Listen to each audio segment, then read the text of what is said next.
Hey there, if you're enjoying this journey back in time, don't forget to like, subscribe, and comment below. Let's ease into the ancient rhythms of Mohenjo-Daro, where the world spun a little slower under the vast South Asian skies. Imagine the soft glow of dawn filtering through the cracks in mud brick walls, painting gentle shadows across a modest home in the heart of the Indus Valley. This is the 26th century BCE, a time when life unfolded in the bustling yet serene city of Mohenjo-Daro, far from the clamor of later empires. Here, in a world of baked earth and flowing rivers, lived the weavers,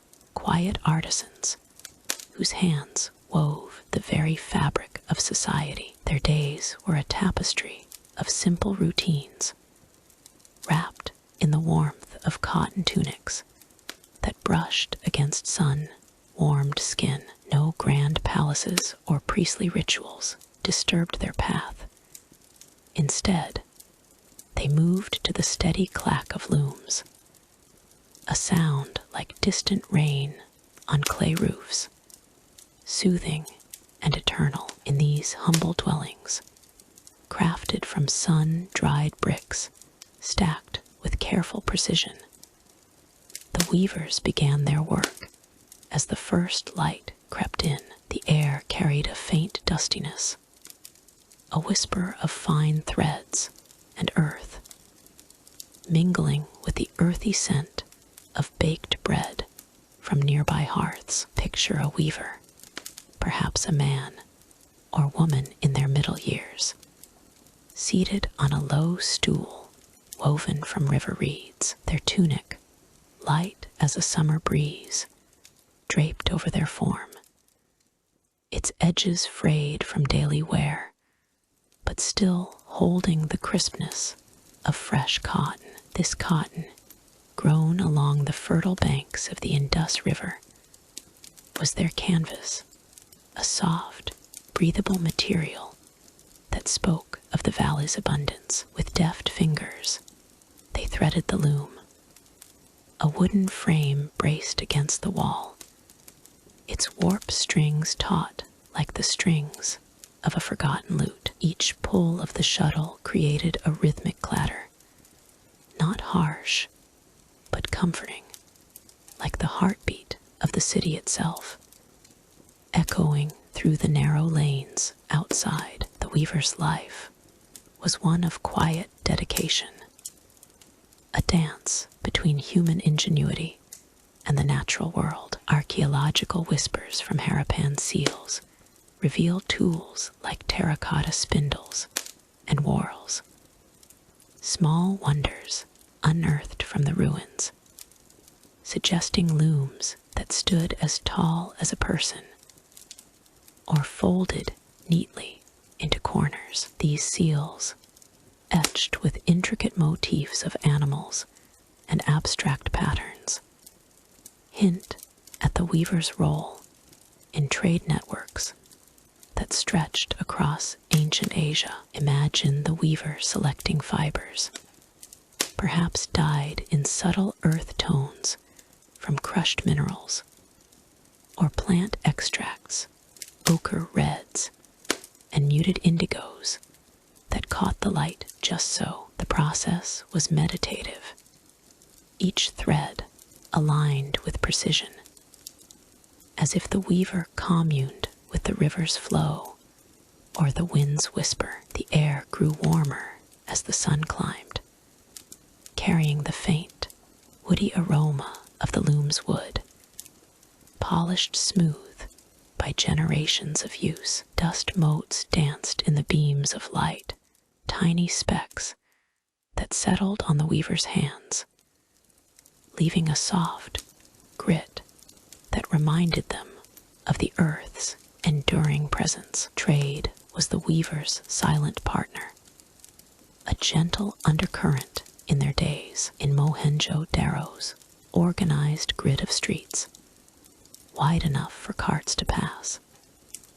The weaver's creations found their way to markets, where standardized weights ensured fair exchange. Reports from excavations speak of storage bins and granaries nearby, where goods like bolts of cloth were bartered for grains or beads. The weaver might rise from their loom at midday, stepping out into the courtyard, where the sun warmed the flagstones underfoot. The air was alive with the distant hum of the city children's laughter, the occasional bleat of livestock.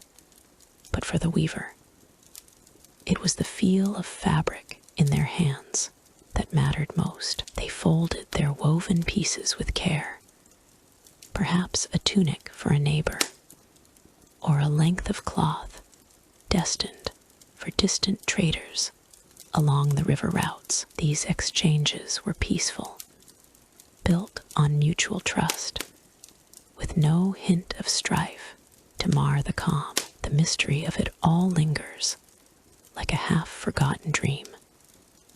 The weavers' names, lost to time, never inscribed on any seal or tablet in a civilization where scripts remain undeciphered.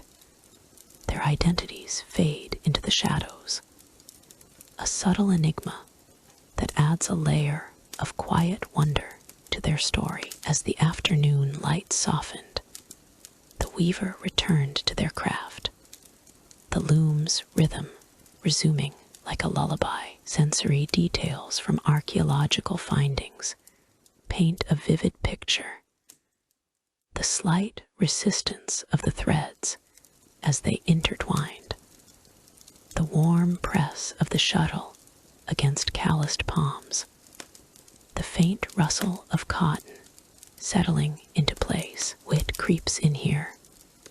A gentle nudge. Imagine the weaver chuckling softly at a stubborn knot, as if sharing a secret with the fibers themselves. Their homes, simple yet sturdy, featured courtyards open to the sky, where breezes carried the scent of blooming acacias, and the distant murmur of the Indus. Evening brought a cooling hush, the air growing crisp with the promise of night, and the weaver might pause to admire their work, a pattern emerging like stars in the darkening sky. This life of craft extended beyond the individual, weaving a community together. Harapan reports describe communal wells and baths nearby, where weavers might gather water in the cool hours,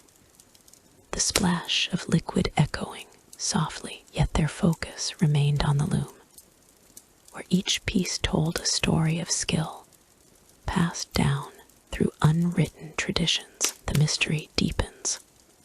Why were these artisans' names never recorded? Perhaps in their world, the act of creation was enough, a legacy etched not in stone, but in the very cloth that clothed the people. It's a calming thought, isn't it, that in the absence of fame, their work endured, soft and unassuming. Nights in Mohenjo-Daro fell gently, the weaver extinguishing a simple oil lamp, its flicker fading like a sigh. The air grew still, carrying only the distant croak of frogs from the riverbanks and the residual warmth of the day's labor. Sleep came easily, wrapped in the fruits of their own hands, a cotton blanket soft against the skin. In these moments, the weaver's world was one of harmony, where trade flowed like the Indus itself, and craft was a form of quiet poetry. To expand on this serene existence, consider the subtle variations in their tools. Excavations have uncovered spindle whorls of different sizes, each one a testament to the weaver's adaptability. One might have been carved with faint grooves, worn smooth by fingers that spun threads as fine as spider silk. The process, accompanied by the soft whir of the spindle turning, the dusty air, tinged with the scent of raw cotton, might carry a hint of spice from nearby kitchens, blending into a comforting aroma that lulled the senses. Historical examples from seals depict not just animals, but perhaps symbolic patterns that could represent the weavers' guilds. Though undeciphered, they evoke a sense of shared identity. As we draw near the end of this gentle exploration, remember that the weaver's life was a thread in the larger fabric of Mohenjo-Daro. Their story, shrouded in the mystery of unnamed hands, invites us to ponder the beauty of the everyday. And as we pause here, let's turn our thoughts toward the next weave in this ancient tapestry. In the hushed glow of a setting sun over ancient Mohenjo-Daro, where the air hung thick with the earthy scent of baked clay and the distant murmur of the Indus River, the stone houses stood like silent guardians, their walls smoothed by centuries of wind and whispers. Each dwelling, with its sturdy bricks and cool shadows, cradled the essence of a forgotten world, where life unfolded in rhythms as steady as the heartbeat of the earth itself. Amid this serene tapestry, the legend of the priest king emerged, a figure woven from the threads of mystery and reverence.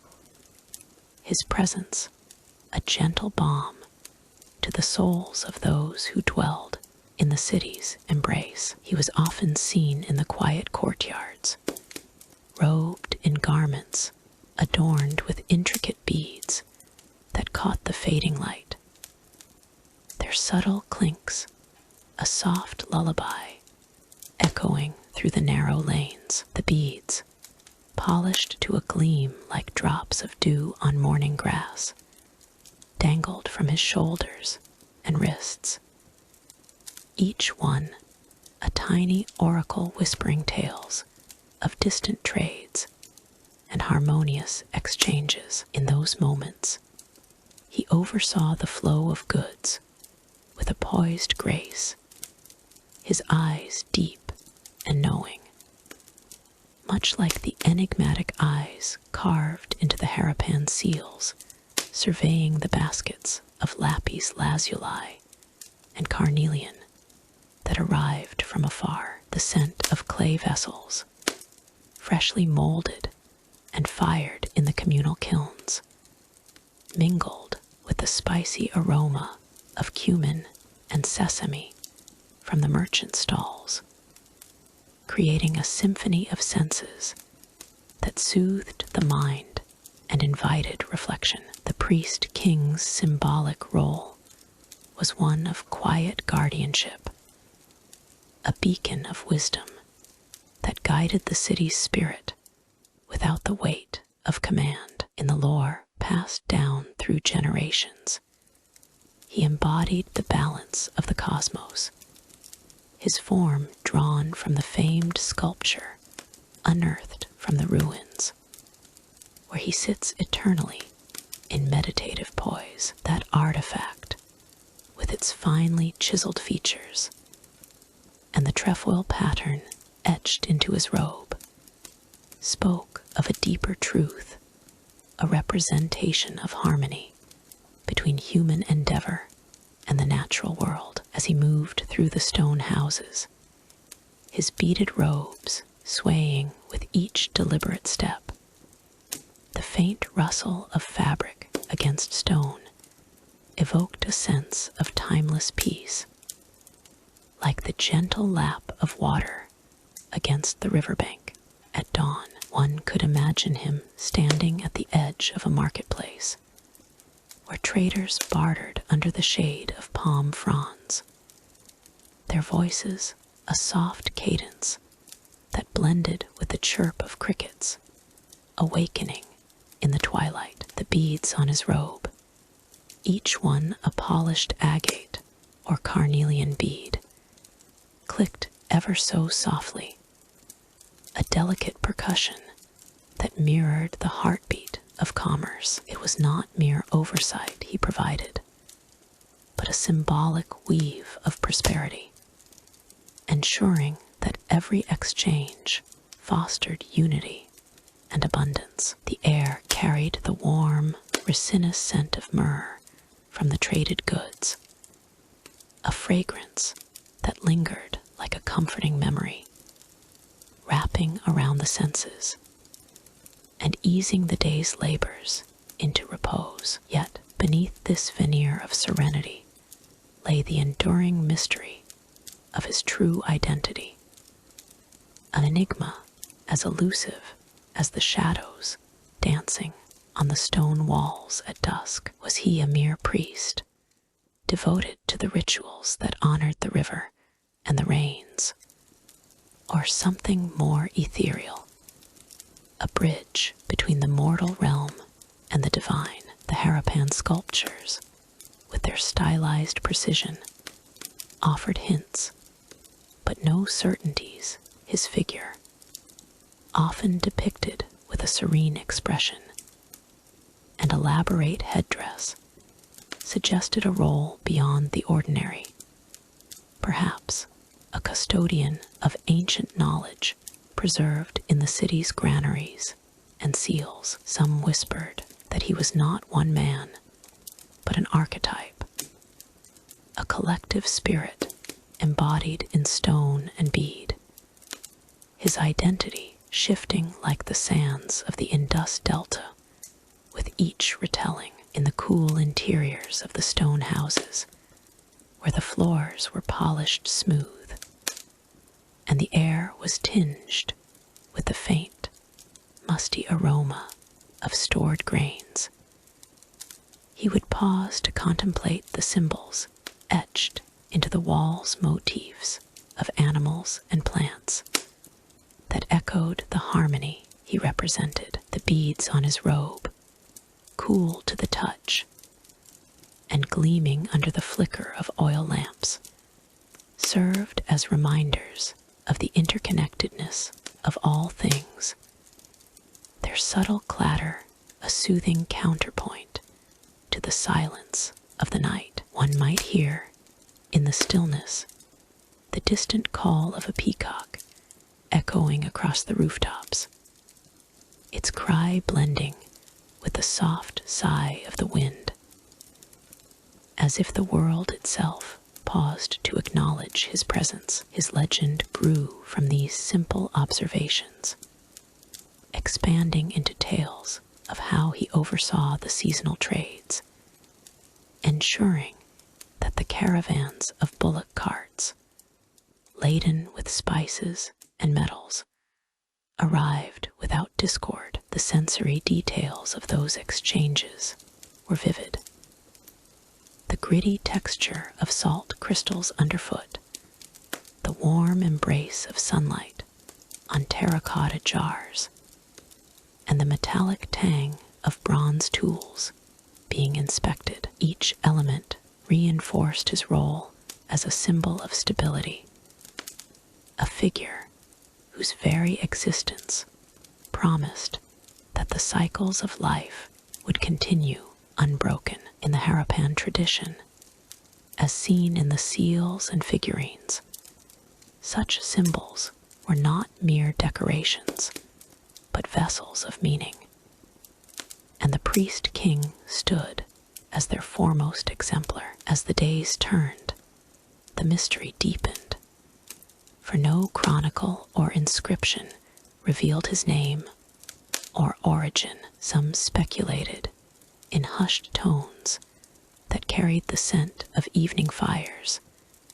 that he was a wanderer from beyond the mountains, his beaded robes a gift from forgotten lands, or perhaps an incarnation of the river god himself, emerging from the waters to guide the people. The sculptures, with their understated elegance, preserved this ambiguity. His face, neither stern nor joyful, invited endless interpretation, much like the way the Indus River shaped the land without revealing its depths. This uncertainty added a layer of intrigue to his legend, a subtle wit in the way history teased the curious, reminding all that some truths were meant to remain veiled. In the stone houses, where the nights were filled with the gentle hum of insects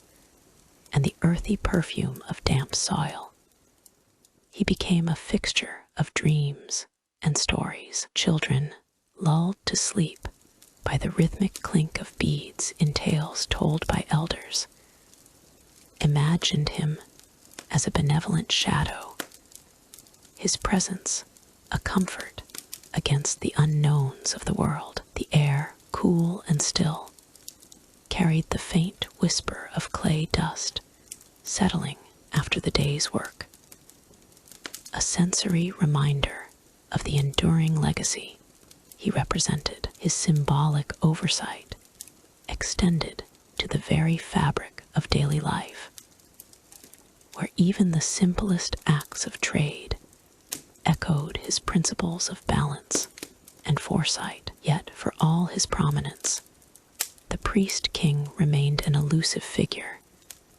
his true identity a puzzle that lingered like the last light of dusk. In the Harappan artifacts, such as the detailed seals depicting processions and rituals, one could trace parallels. Figures in similar attire, overseeing communal activities with the same poised demeanor. These examples, drawn from the archaeological treasures, added richness to the legend, suggesting that he was part of a broader tapestry of spiritual leadership. The beads, with their varied colors and textures, symbolized the diversity of the civilization itself, each clink a note in a larger symphony of unity. As the legend unfolded, the stone houses of Mohenjo-Daro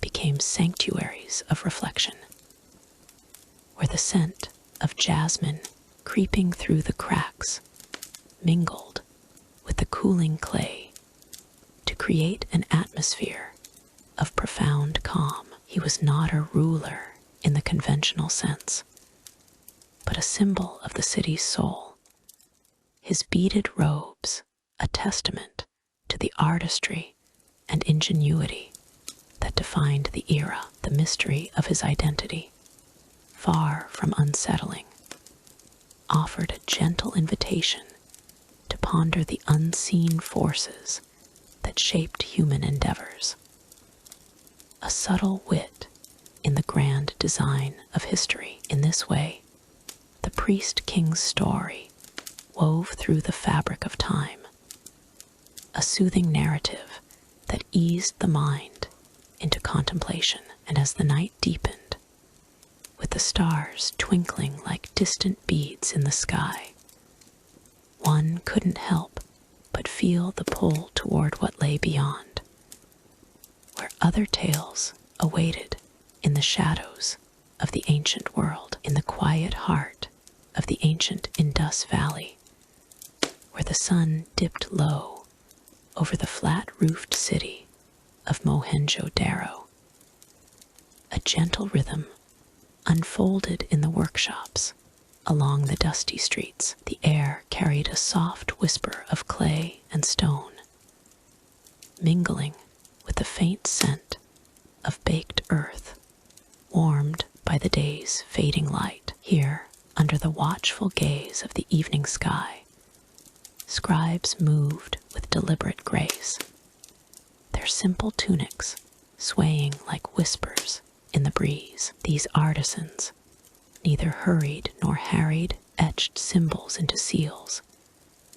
Their world, a tapestry of subtle sounds and textures that spoke of a civilization long shrouded in enigma. The scribes sat cross-legged on woven mats, their fingers tracing patterns on soft, pliable clay tablets. Each one wore a tunic of coarse linen, dyed in earthy tones that blended with the workshop's muted palette. The fabric brushed against their skin with a comforting rustle, a reminder of the river's gifts downstream. In their hands, styluses of sharpened bone or reed scratched lightly across the surface, producing a series of soft, rhythmic taps that echoed like distant rain on leaves. Dust rose gently from the clay, settling on their arms and the air around them, carrying a dry, earthy aroma that invited deep, calming breaths. One scribe paused, his stylus hovering as he contemplated the next mark, a subtle smile playing on his lips at the intricate dance of lines and curves before him. These symbols, born from the Indus Valley's mysterious script, flowed from their tools with an almost meditative precision. No one hurried.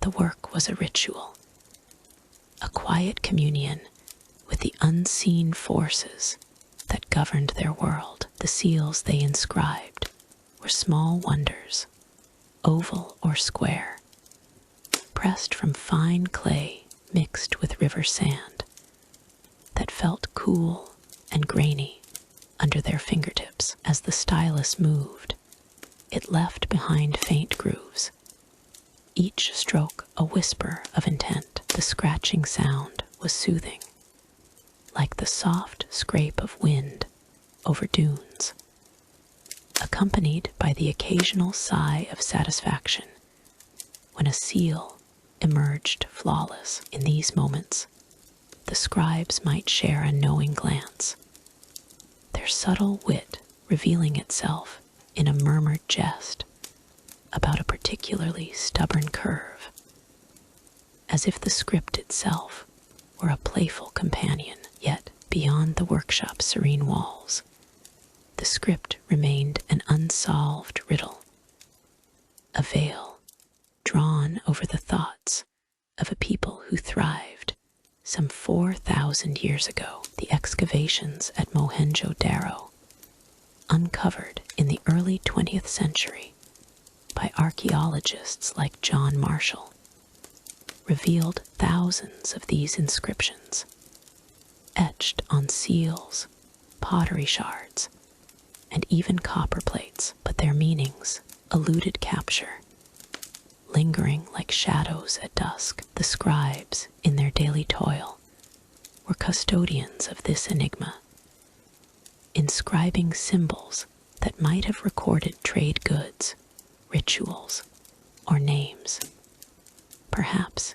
even stories of the great river's floods or the stars' silent watch. One could imagine a scribe tilting his head, stylus in hand, as if listening to the clay's secrets, the dust particles dancing in a beam of sunlight filtering through a thatched roof. The workshop itself was a haven of sensory calm, its earthen floor cool beneath bare feet, smoothed by years of patient footsteps. Jars of pigments and tools lined the shelves, their colors muted ochres and umbers that evoked the surrounding plains. The air was laced with the subtle tang of fermented dyes and the warm, musty scent of stored clay, which crinkled softly when handled. As a scribe leaned forward to inspect his work,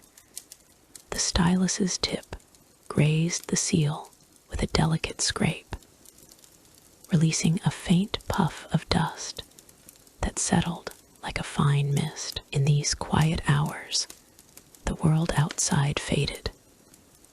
The distant hum of the city, the occasional call of a bird echoing from the riverbanks, all blending into a lullaby of existence. Historians ponder the script's origins, drawing from the Mohenjo-Daro findings that suggest a sophisticated society with standardized weights and measures. Yet, no clear Rosetta Stone to unlock its code. The inscriptions are short, often just 4 to 5 symbols, arranged in neat rows that curve like the meanders of the Indus River itself. Perhaps they were tallies of goods traded with distant lands, or invocations to unseen deities, their forms evoking the flow of water or the spiral of shells found along the river's edge. The scribes, with their unassuming tunics and steady hands, might have been the keepers of lore, passing down techniques through generations, each stroke a link in an unbroken chain. In the soft glow of oil lamps that flickered at dusk, the workshop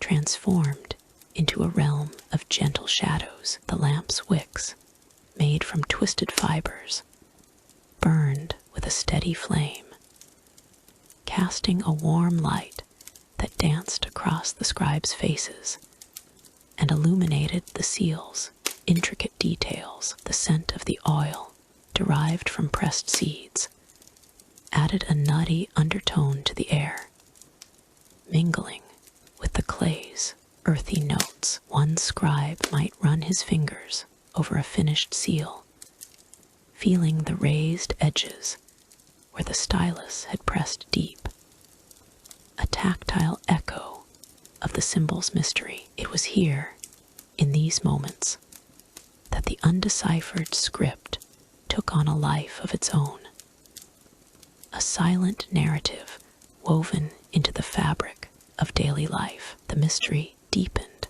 with each excavation layer uncovered at Mohenjo-Daro, where seals were found in abundance, often buried near what might have been administrative buildings. Archaeologists noted the precision of the craftsmanship, the symbols uniform and deliberate, suggesting a centralized system of writing that rivaled early Sumerian cuneiform. Yet, unlike those scripts, the Harappan one resisted translation, its symbols ranging from abstract lines to representations of animals and plants, offering glimpses without revelation. A scribe in his workshop might have paused to admire a seal depicting a unicorn-like creature, its form etched with such care that one could almost feel the artist's wonder at the natural world. As the evening wore on, the scribes worked by the fading light, their movements slow and rhythmic, like the steady pulse of the river. The stylus's scratch became a soothing refrain, punctuated only by the soft clink of tools being set aside. Dust from the clay lingered on their skin, a fine layer that spoke of honest labor, and the air grew cooler, carrying a hint of night-blooming flowers from beyond the city walls. In this calm, the script's unknowns invited contemplation. What stories did these symbols hold? Were they records of bountiful harvests, or warnings of the floods that periodically reshaped the valley? The scribes, with their subtle wit, might have chuckled softly at the thought, knowing their work would outlast them, a testament to a civilization's quiet ingenuity. Through the lens of history, the Harappan script stands as a unique enigma, distinct from the pictographs of other ancient cultures. Unlike the Egyptian hieroglyphs or Mesopotamian wedges, it offers no bilingual keys, no overlapping tales to guide modern scholars. Excavations revealed seals with symbols that might represent numerals or phonetic sounds, but their exact purpose remains elusive. A puzzle wrapped in the dust of time. One can envision a scribe, his tunic dusted with clay, holding a seal up to the light, the symbols catching the glow like stars in the night sky, each one a question mark in the grand narrative of human expression. The workshops of Mohenjo-Daro were not just places of creation, but sanctuaries of thought, where the act of inscribing became a form of meditation. The feel of the stylus in hand, smooth and worn from use, offered a connection to ancestors who had done the same. The clay, molded from the river's silt, carried the memory of ancient waters, its surface cool and yielding under pressure. As the scribes worked, the soft sounds of their tools created a symphony of serenity. The gentle scrape, the faint crackle of drying clay, the occasional rustle of fabric as they shifted positions. It was a world where mystery coexisted with the mundane, each seal a bridge to the unknown. In the end, as the stars emerged above the Indus Valley, the scribes set aside their tools, their day's work complete. The script, with its untold secrets, waited patiently for future eyes to unravel. Yet, in the calm of that ancient city, one could almost hear the whisper of possibilities, a subtle invitation to dream. And as this tale of mystery draws to a close, the mind drifts toward what lies beyond, where other stories of the valley await their turn in the soft embrace of night, in the fading glow of a Mohenjo-Daro evening, where the ancient bricks of the city whispered secrets to the wind. An elite household stirred with the quiet rhythm of twilight. The great courtyard home, its walls rising like silent guardians from the baked earth, cradled a family of privilege in the year 2000 BCE. Here, amid the orderly grid of streets and the distant hum of the Indus River, life unfolded in layers of refined elegance, untouched by the labors of common folk or the shadows of distant rulers. The air carried a gentle warmth, softened by the day's end, as terracotta lamps flickered to life, casting a soft, golden haze over polished floors and intricate carvings. The master of the house, a man of middle years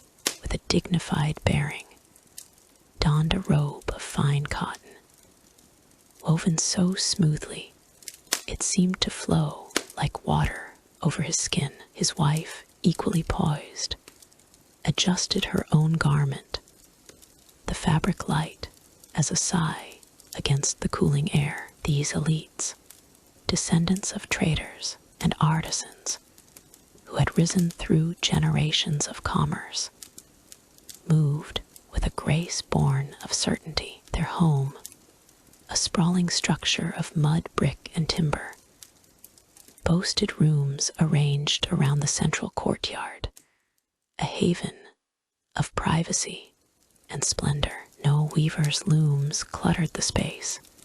Instead, servants, discreet and efficient, tended to the details that upheld this world of abundance. As dusk deepened, the courtyard transformed into a sanctuary of sensory delight. The lamps, filled with sesame oil, burned steadily, their flames dancing like fireflies in the dimming light. A faint scent of cloves and cumin wafted from the kitchens, where cooks prepared a feast fit for those who commanded the finest goods from afar. The elite couple settled on low stools, their robes pooling around them like ripples in a pond.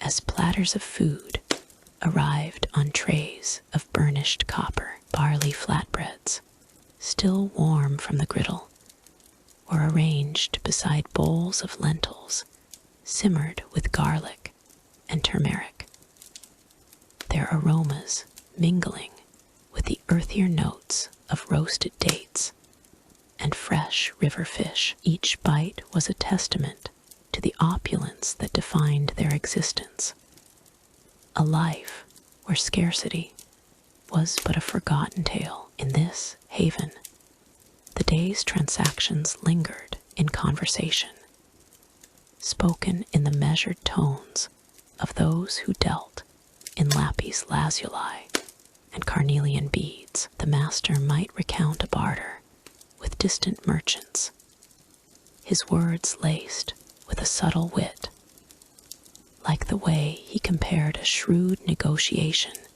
to a river bending unexpectedly around a rock. His wife, with a knowing smile, added her observations, her voice a soothing murmur that eased the edges of the day's fatigue. Around them, the courtyard walls, adorned with geometric patterns etched into the plaster, reflected the lamplight in subtle patterns, evoking the precision of a civilization that measured its world in exact weights and measures. Yet, beneath this veneer of tranquility, there dwelled a quiet mystery, one that had woven itself into the very fabric of the household. In the shadowed alcoves of the home, where clay seals and ivory combs were stored in sealed chests, whispers persisted of treasures long vanished. It was said that generations passed during a time of unexplained upheaval, perhaps a flood or a fleeting unrest. The family's most prized possessions had disappeared without trace. A necklace of gold beads etched with motifs of mythical beasts, and a set of bronze vessels, their surfaces gleaming like captured sunlight, had simply vanished. No one spoke of it loudly, for such matters were handled with the detachment befitting their station. The loss was a consequence of time's gentle erosion, not a wound to be prodded. Servants might pause in their duties, glancing at the empty niches where these items once rested, their absence a faint echo in the air, like the last note of a distant flute fading into night. The evening meal progressed with unhurried grace, the elites savoring each morsel, as if time itself had slowed. The cotton robes, dyed in soft hues of indigo from the river valleys, brushed against the cool stone benches, their texture a comforting whisper against skin weary from the day's consultations. Spices from the east added depth to the dish's cardamom pods, cracking under teeth, releasing bursts of warmth that lingered on the palate. The courtyard, open to the stars, allowed a breeze to carry in the faint sounds of the city, the rhythmic splash of water in the great bath nearby, the occasional call of a night bird. It was a symphony of the senses, designed to lull and soothe.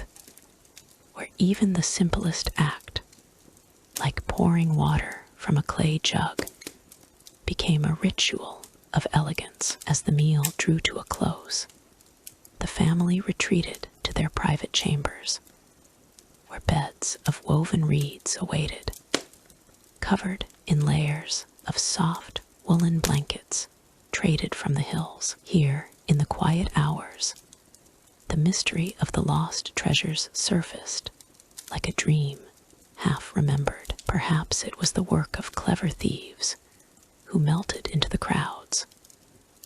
Or maybe a family elder had hidden them away in some undiscovered recess, fearing the uncertainties of a changing world. The elites pondered this not with alarm, but with a gentle curiosity, their thoughts drifting like smoke from the dying lamps. Such enigmas added a layer of intrigue to their lives, a subtle wit in the face of impermanence, reminding them that even in opulence, the past held its secrets. Beyond the courtyard, the city of Mohenjo-Daro slumbered under the vast sky, its streets as orderly as the stars above. The elite home, with its thick walls and careful design, stood as a microcosm of a society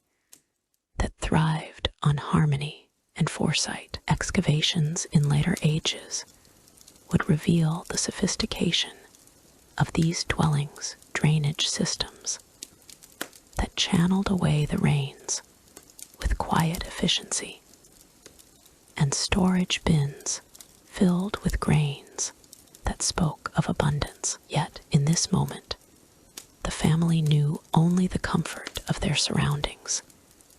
The air, heavy with the scent of night, blooming jasmine creeping in from the gardens. One might imagine the master reclining on his mat, tracing the patterns on a clay tablet with his finger, his mind wandering to the treasures that had slipped away. Was it possible they lay buried beneath the very floors they walked, waiting for a future eye to uncover them? The thought brought a faint smile, a lullaby of speculation that eased into the night. His wife, beside him, hummed a soft tune, her voice blending with the rustle of leaves outside, creating a cadence as soothing as the river's flow. In the morning, life would resume its measured pace. But for now, the household rested in the embrace of its mysteries and luxuries. The cotton robes lay folded, the lamps extinguished, and the aromas of the evening meal faded into memory. As the elite family drifted into sleep, one could almost hear the whisper of history, a gentle transition to tales yet untold, where other lives and secrets awaited their turn in the grand narrative of the Indus Valley. In the quiet heart of Mohenjo-Daro, where the ancient streets lay like whispers under the sun, the weaver's workshop stirred with the first light of dawn. The air carried a faint, earthy scent of baked bricks and dew-kissed cotton, drawing one into a rhythm as old as the river that fed the land. Here, in this unassuming space of low walls and simple roofs, artisans moved with a grace honed by generations, their tunics of soft linen draping loosely over sun-browned skin. No bells tolled to mark the hours, no scribes noted the passage of time. Yet, the day unfolded in patterns as intricate as the threads they wove. The weavers began their work as the sky softened from indigo to pale gold, a subtle ritual that felt like the earth's own breath. Each man or woman, for the tools knew no gender slipped into their tunic, the fabric cool against their bodies, woven from the previous day's labors. It was a garment, practical yet elegant, its edges frayed just enough to speak of constant use, the weave tight and resilient against the dust that lingered in the air. They gathered in the workshop, a rectangular room open to the courtyard, where beams of light filtered through narrow windows, illuminating motes of cotton fluff that danced like fireflies in the morning haze. At the center stood the looms, sturdy frames of acacia wood that creaked ever so gently with the promise of the day's work. The sound was not harsh, but a low, soothing murmur, like a distant river flowing over stones, inviting one to listen closely. The weavers approached with quiet purpose, their hands already anticipating the feel of the warp and weft. First came the preparation of the cotton, harvested from the fertile fields beyond the city walls. Balls of the soft white fibers were laid out on low tables, their fluffy texture begging to be touched, a whisper against the fingertips that evoked the gentleness of a summer breeze. One by one, the artisans selected their spindles, those small terracotta whorls unearthed in later times from the very soil of Mohenjo-Daro, evidence of a craft that thrived unseen. The spindle was a simple tool, yet in their hands it became a wand of creation, twirling with a rhythmic hum that blended into the workshop symphony. As they spun, the cotton transformed, fibers twisting into fine threads that caught the light in silvery strands. The air filled with a light dusting of cotton particles, a fine mist that settled on skin and surfaces, carrying a faint, clean scent reminiscent of fresh linens hung to dry in the sun. It was not unpleasant, this dust. Rather, it wrapped the room in a soft veil, a tactile reminder of the material's purity. The weaving itself was a dance of repetition, each motion flowing into the next with the ease of a lullaby. Seated on low stools, the weavers leaned forward, their tunics shifting with every pull of the loom. The petals beneath their feet creaked softly, a gentle protest against the weight of tradition, while the shuttle flew back and forth through the warp threads. The sound was hypnotic, a series of soft clicks and whispers that merged into a steady cadence, like rain pattering on leaves during the monsoon season. One could imagine the threads themselves singing, their fibers stretching and interlocking in a language only the artisans understood. Throughout the morning, the workshop hummed with this focused energy, the weavers working in companionable silence. Occasionally, a subtle wit surfaced in their interactions, a murmured jest about a stubborn thread or a wayward spindle, delivered with the dry humor of those who found levity in labor. This one twists like the river bends, one might say, his voice low and amused as he adjusted the tension on his loom. Such comments were rare, fleeting sparks in the otherwise serene atmosphere, adding a touch of warmth without disrupting the flow. As the sun climbed higher, the heat of the day seeped into the room, mingling with the cotton dust to create a warm, enveloping haze. The weavers paused briefly, perhaps to sip from clay cups of cool water drawn from the city's wells, the liquid carrying a faint mineral tang that refreshed the palate. In these moments, the sensory world intensified the rough texture of the cup against calloused hands. The cool slip of water down the throat, the distant calls of birds echoing from the streets outside, yet no clock governed their breaks.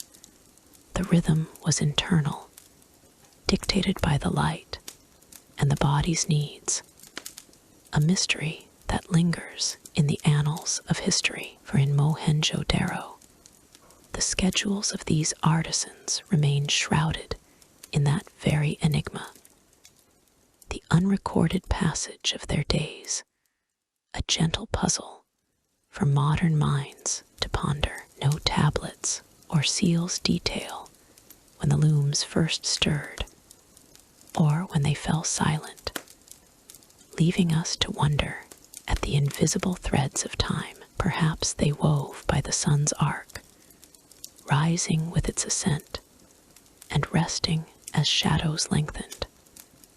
Or maybe lunar cycles guided their hands in ways we can only guess. This uncertainty adds a layer of intrigue, a soft whisper in the narrative of their lives, distinct from the broader strokes of daily existence. In the afternoon, as the heat peaked, the pace slowed to a deliberate crawl, the creaking of the looms growing softer, more introspective. The weavers might adjust their tunics, wiping away the light sheen of sweat that gathered on their brows, the fabric absorbing the moisture with quiet efficiency. The cotton threads, now more pliant under the warmth, yielded to their touch, producing fabrics of varying weights, some light as a sigh for the summer air,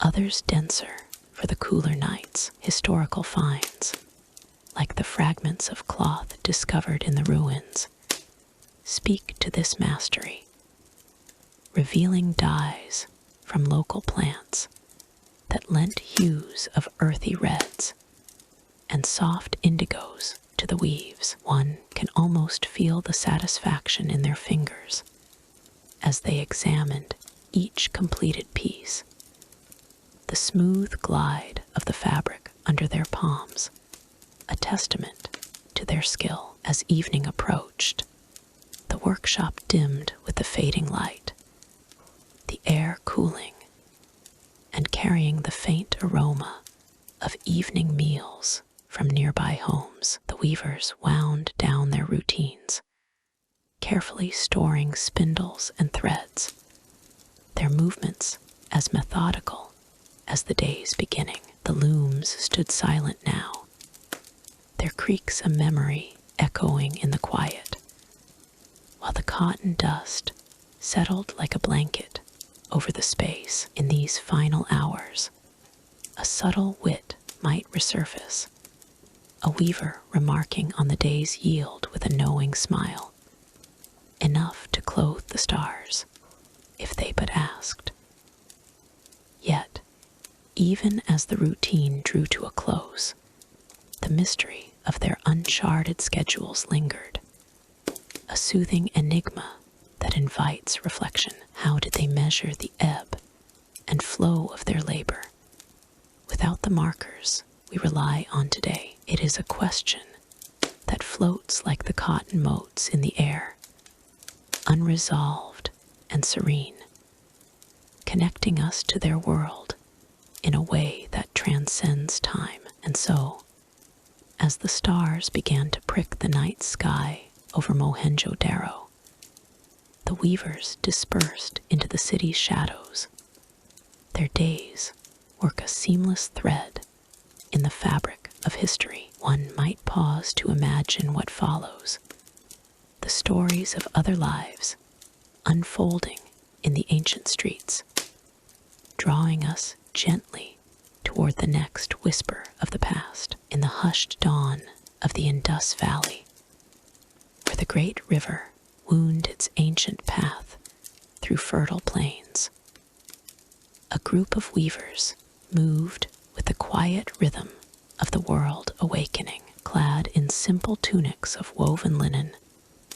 Their figures blended into the misty landscape, figures etched against the pale sky like threads in a vast tapestry. The air carried the faint, earthy scent of dew-kissed soil, and the river's gentle murmurs provided a soothing backdrop, a lullaby that softened the edges of their labor. These artisans, descendants of a civilization that thrived in the 20th century BCE, ventured forth not to the clamor of workshops or the opulence of grand houses, but to the open fields where cotton awaited, its soft balls whispering secrets of the land. The weavers approached the riverbanks with deliberate steps, their bare feet sinking into the cool, damp earth. The cotton plants stood in orderly rows, their leaves of vibrant green that caught the first light of morning. As if painted by an unseen hand, each plant bore balls that had ripened under the sun's benevolent gaze, fluffy and inviting, promising the touch of something pure and enduring. As the artisans reached out, their fingers brushed against the fibers, feeling the delicate softness that seemed to hold the essence of the breeze itself. It was a sensation like no other, a gentle yield, almost alive, evoking the warmth of a summer day preserved in thread. The river's soft gurgle accompanied their work, a constant, murmuring companion that drowned out the distant calls of birds, creating a serene symphony that lulled the mind into a state of peaceful focus. In those early hours, the weavers selected the finest fibers with a practiced eye, their movements fluid and unhurried. They knelt beside the plants, the fabric of their tunics brushing against the ground, releasing a faint, clean aroma of sun-dried cloth. The cotton sourced from these riverine fields was not merely a crop, but a gift of the land, grown in the alluvial soils, enriched by seasonal floods. Historical accounts from Harappan excavations, such as those at Mohenjo-Daro, reveal that this cotton was among the earliest cultivated varieties, with seeds dating back millennia. Their resilience, a testament to the ingenuity of these early farmers. Yet even as they gathered, a subtle mystery lingered in the air, an unspoken puzzle about the origins of these fibers. Whispers among the weavers suggested that not all cotton came from the visible fields.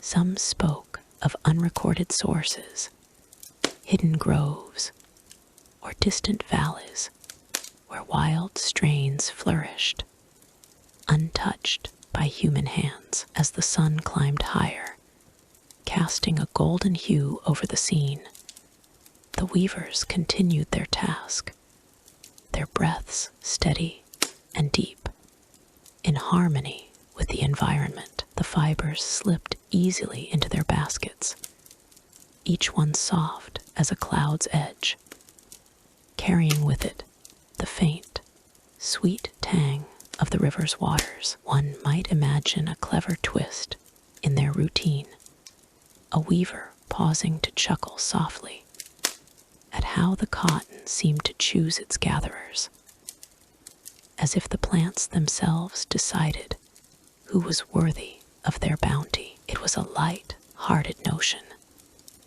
a subtle wit born from years of communion with nature, reminding that even in labor, there was room for gentle amusement. The air grew warmer, infused with the subtle fragrance of blooming wildflowers nearby, their petals adding a splash of color to the green expanse, like scattered jewels in a verdant sea. Deeper into the morning, the weavers moved along the river's edge, where the water lapped lazily against the banks, its surface rippling with the occasional fish breaking through. The sound was hypnotic, a low, persistent hum that blended with the rustle of leaves, creating an auditory tapestry as intricate as the one they would weave later. Historical insights from textile reports, unearthed from sites like Harappa, indicate that these fibers were not just gathered, but selected with precision, based on subtle variations in texture and strength. The weavers favored the longer staples, which felt smoother under their fingertips, promising durability and a luxurious feel when spun into cloth. Yet, amid this knowledge, the mystery persisted. The unrecorded sources that eluded even the most diligent scholars. Were these wild cottons carried by ancient trade winds from lands beyond the Indus?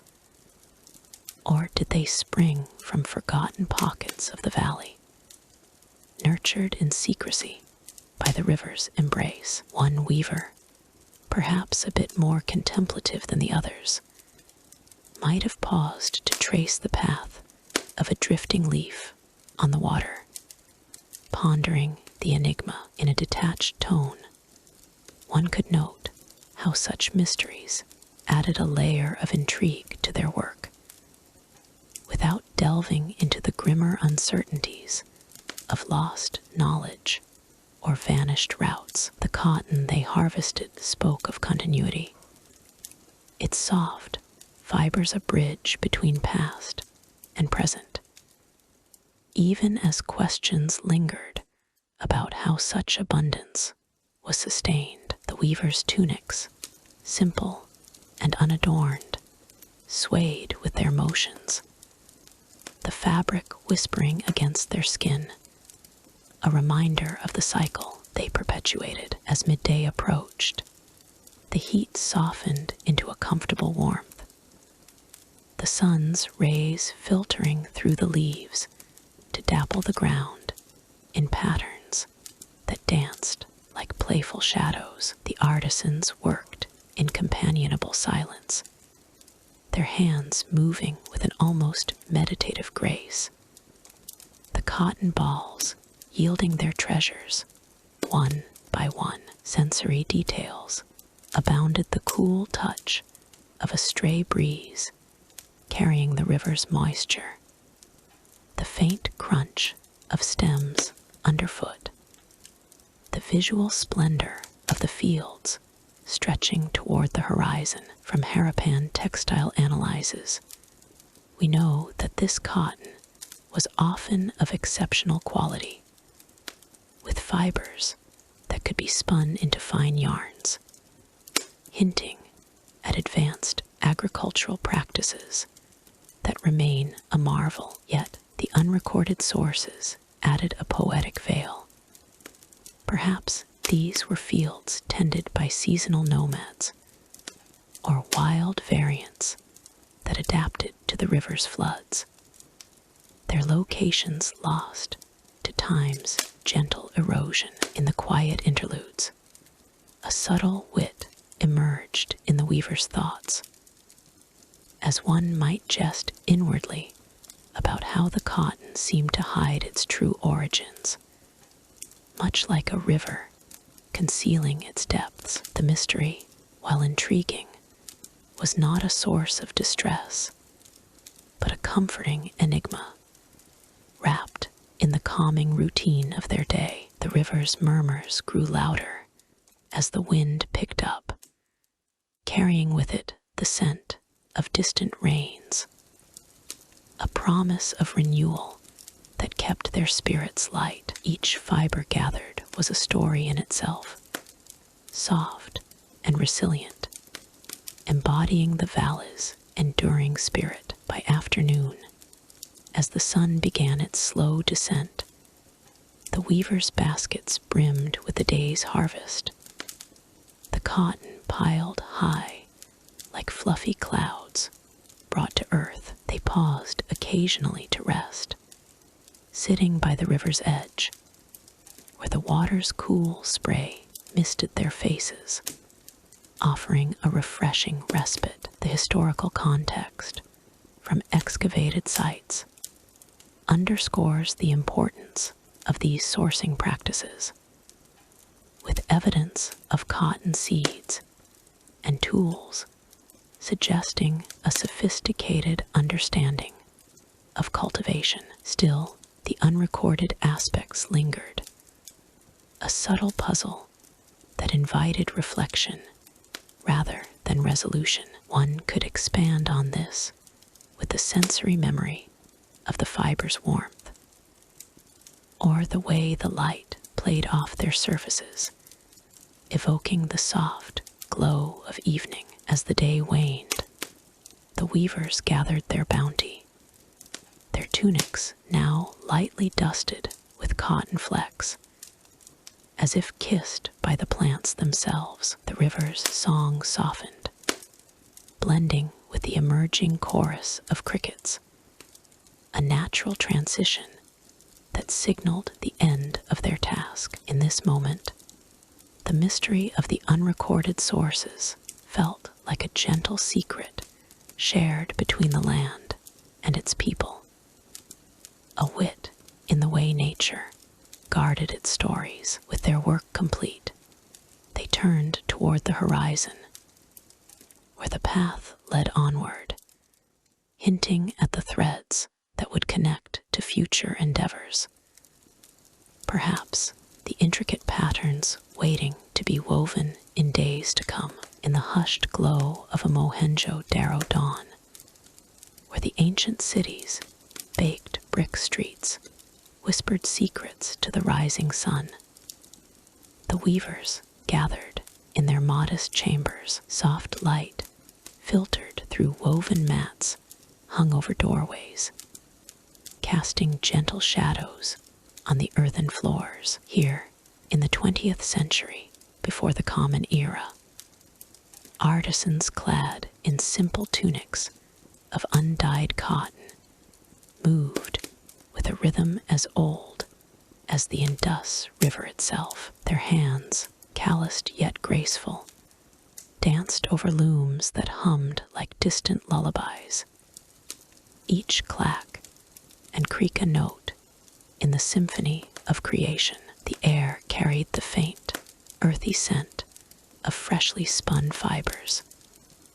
mingled with the warm aroma of sun-baked clay, inviting one to linger in the serene pulse of their work. These weavers, descendants of a civilization that thrived on innovation, employed techniques honed through generations, their methods etched into the very fabric of history. Archaeological remnants from sites like Mohenjo-Daro reveal the sophistication of their tools, simple yet masterful looms that transformed humble threads into tapestries of intricate design. Imagine the vertical warp weighted loom, a structure of wooden beams and weights, standing tall in the corner of a low-roofed room. The weaver, a figure of quiet determination,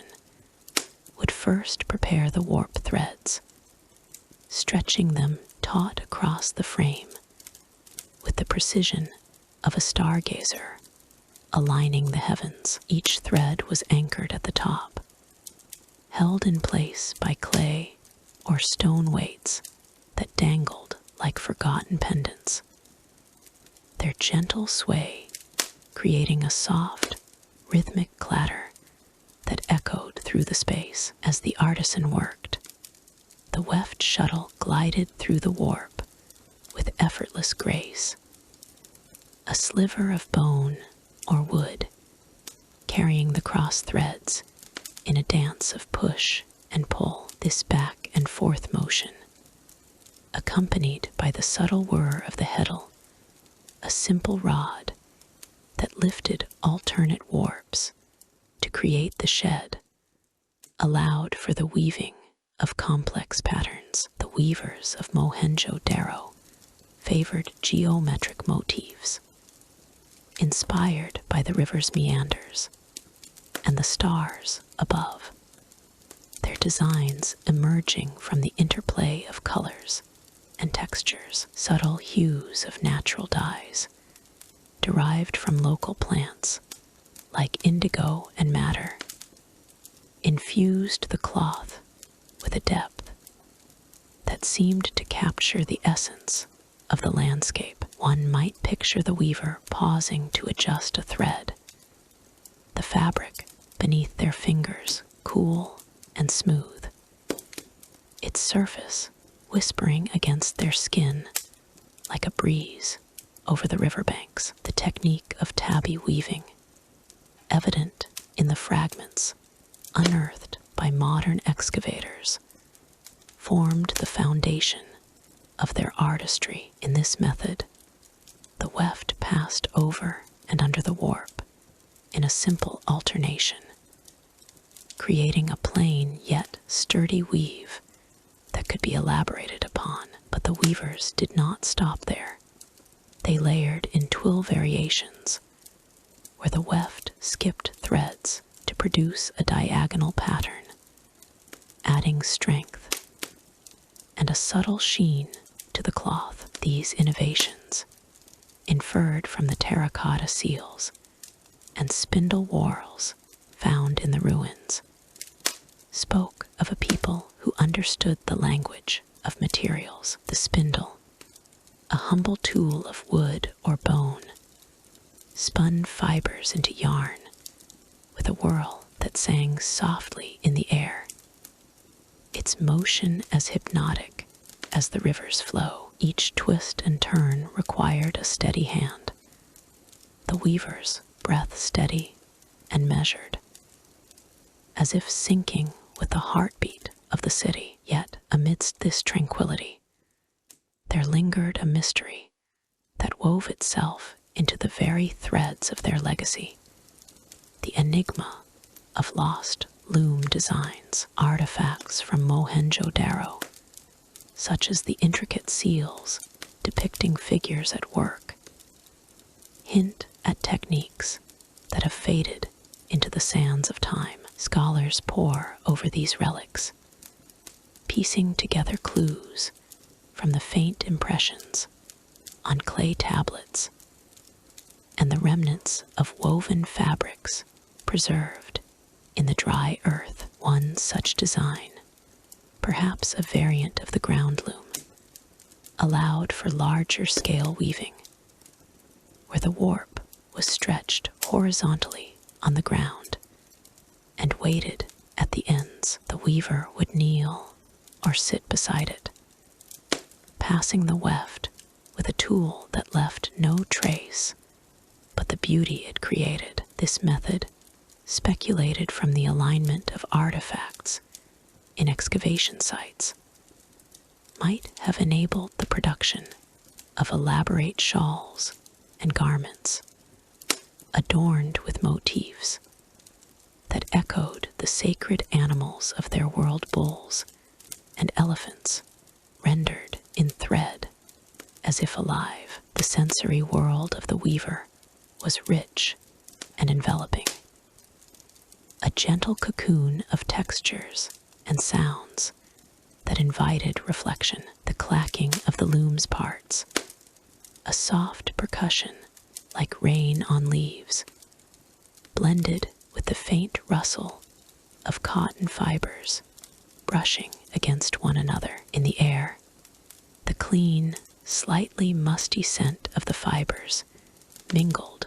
with the warmth of the room, where sunlight filtered through small windows, casting golden patterns on the woven progress. One could almost feel the cool weight of the shuttle in hand, its smooth surface worn from years of use, or hear the subtle sigh of the fabric as it grew, inch by inch, under skillful fingers. The weavers, often working in pairs or small groups, shared quiet exchanges, perhaps a wry comment on the stubbornness of a knot, delivered with a subtle smile that hinted at the wit born of endless repetition. Historical evidence from sites like Harappa and Lothal corroborates these techniques, with spindle whorls and loom weights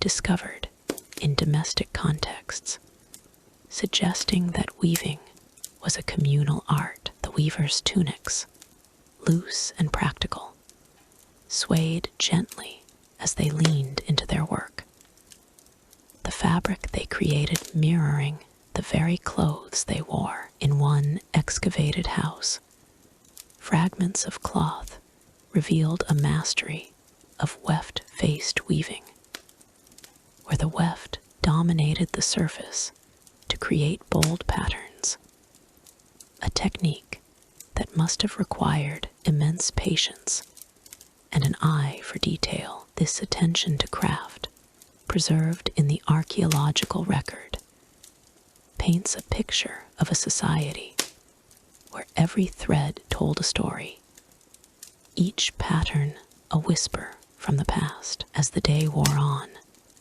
the weavers might incorporate supplementary weft techniques, adding extra threads to embellish the base weave with decorative elements. This method, evident in the detailed analyses of fabric impressions on pottery, allowed for the creation of borders and motifs that seemed to dance across the cloth. The result was not merely functional attire, but pieces that carried a poetic quality, their designs evoking the harmony of the Indus Valley's fertile plains. Yet the mystery persisted. How had certain designs vanished, perhaps carried away by floods, or lost in the fires that occasionally swept through the city? These patterns remained elusive, teasing the imagination with what might have been. In the fading light, as shadows lengthened across the loom, the weavers would pause, their hands resting on the day's work. The air grew cooler, carrying a hint of the evening breeze, and the sense of cotton and clay softened into a lullaby of contentment. One could imagine a subtle wit in their reflections, a quiet chuckle at the way a particularly tricky weave had finally yielded, as if the threads themselves had a mind of their own. These techniques, rooted in the soil of Mohenjo-Daro, endure as echoes in the modern world, reminding us of a time when human ingenuity wove the fabric of civilization. And so, as the stars began to twinkle above the ancient city, thoughts drift toward the broader tapestry of life, where each thread connects to the next in an endless weave. In the heart of Mohenjo-Daro, where the ancient city's grid of baked brick streets unfolded like a quiet tapestry under the golden haze of a 20th century BCE dawn, the weavers gathered at the market square. Soft light filtered through the morning mist, casting gentle shadows on the orderly stalls lined with bolts of cloth, each piece woven from the finest threads of cotton and wool. Here, amidst the rhythmic pulse of daily life, artisans in simple tunics moved with a graceful ease, their hands tracing the edges of fabrics, as if sharing secrets with the material itself. The air carried a faint whisper of earth and dye, a soothing blend that invited one to linger, to feel the calm rhythm of barter in this forgotten corner of the Indus Valley. The weavers, sturdy figures draped in undyed linen tunics that fluttered lightly in the breeze, approached their trade with the quiet confidence of those who had mastered their craft over generations. One such artisan, a man named Harak, by the whispers of his peers, stood at his stall, his fingers idly smoothing the surface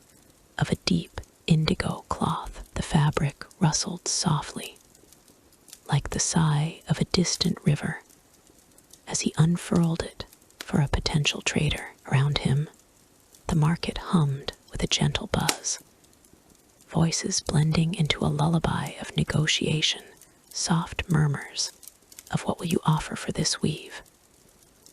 And see how it catches the light, like the dawn on the Indus. The crowds moved in a slow, deliberate flow, their sandaled feet padding against the packed earth, creating a rhythmic undertone that soothed the senses.